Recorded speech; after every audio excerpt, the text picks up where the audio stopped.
keeping it 100. We'll have to see if it's any good. I saw a fellow pyro post a video today. It looked underwhelming, so I gotta go test it out for myself.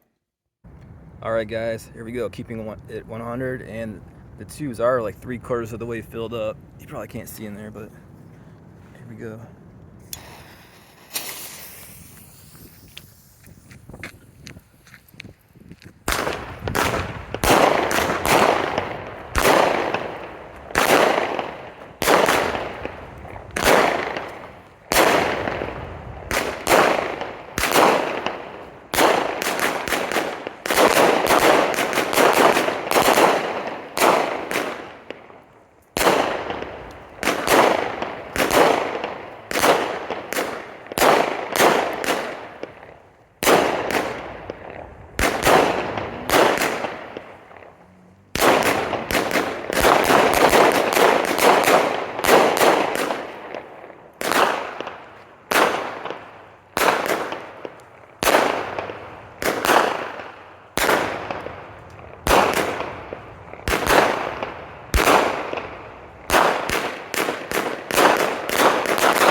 Yeah guys, that's not that bad of a cake. There's a couple weaker breaks in the middle, but all in all, it's not bad.